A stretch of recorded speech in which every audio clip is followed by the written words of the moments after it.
results from our visual inspection show that this Mustang has swirls and scratches throughout the entire finish, so we're going to show you the fast and easy way to remove them. Now, the XMT series gives us 4 different options when it comes to removing these swirls, and it goes from 1, 2, 3, and 4. Now, as those numbers get bigger, that means that it's getting more aggressive, more abrasive. So you've got an ultra fine, a fine, an intermediate, and a heavy duty right here at number 4. So if you need the number 4, that means you've got some issues going on with your paint. And I don't think the swirls and scratches are that deep in this car, so we're just going to start out with the number 3. Sounds good. Now to do this, we're going to use a DA polisher, and we have 3 different pads up here. We have a foam cutting pad, we have a polishing pad, and a finishing pad, because when we get done with this, we're going to actually machine apply the wax with the finishing pad. Now to use this, what you want to do is just take and line this up so it's centered on the backing plate, just like that, and tap it on. So it's true like that. That way it's kind of balanced as you're buffing.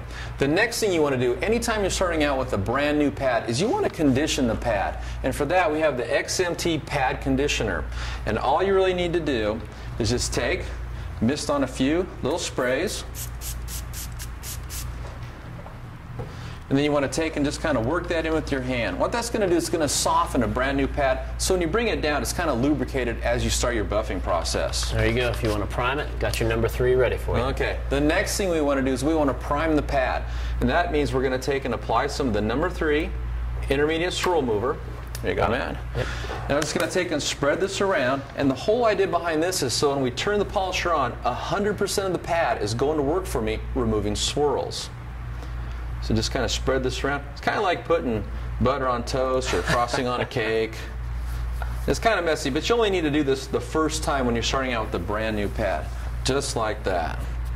Okay, now that I've got my pad primed, before we get started, what I want to do is I want to lay down a tape line so when we're done working on this front section here, we can pull the tape line off and look at the before and after results. Okay, I'm going to take and put a tape line down right here.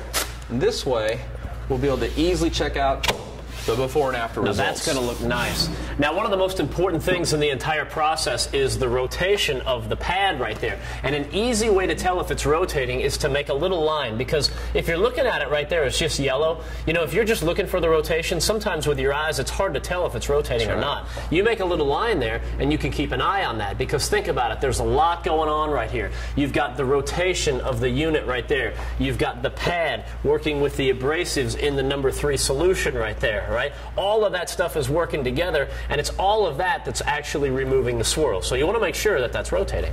That's right. So this is a way to visually tell it's rotating. Now for removing swirls, you want to be on the high speed. So I'm going to bump this all the way up to the 6. Okay? And then I've primed the pad, but the next thing I need to do is add my working product. So I'm just going to take and put some dime-sized drops right here. And this will be the product that's actually going to be taking out the swirls. There you go. And he's not going to spray it all over us. I'm going to try my best not to spray it all over me. Here's another tip. Always put the cord over your shoulder, because if you're working on, say, the side of the car by the fender, you don't want to be dragging the cord up and down the side of the fender, potentially putting marring or scratching in. Another tip, don't turn this on until it's in contact with the paint. If you turn this on and it's not in contact, it's going to throw splatter everywhere. So we're going to take and put this down against the paint, and then what I'm going to do is I'm going to turn this on, and I'm actually going to kind of move this quickly to spread this product out over the surface. Then I'm going to slow down and start making slow overlapping passes, and that's so we get maximum swirl removal from the polish. So just like this. Okay, I've got it spread out. Yep.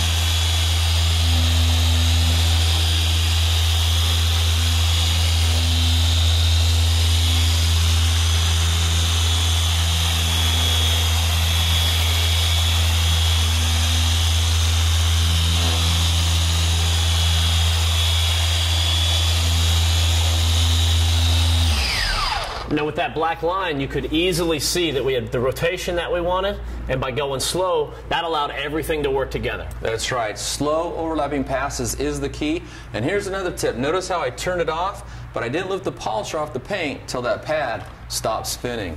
And again, that is going to keep you from getting splatter all over yourself, all over the car.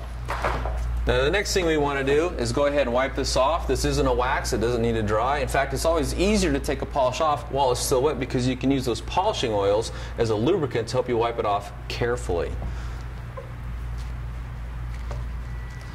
And this is just the first step. What we're going to do next is we're going to go to a softer pad with a less aggressive polish. But let's just take a look at these results and see how that looks. It's already a big difference. Yeah, the intermediate swirl mover is going to take out the majority of all the swirl, so anything left is just minor, and that's what the finishing polish is going to do.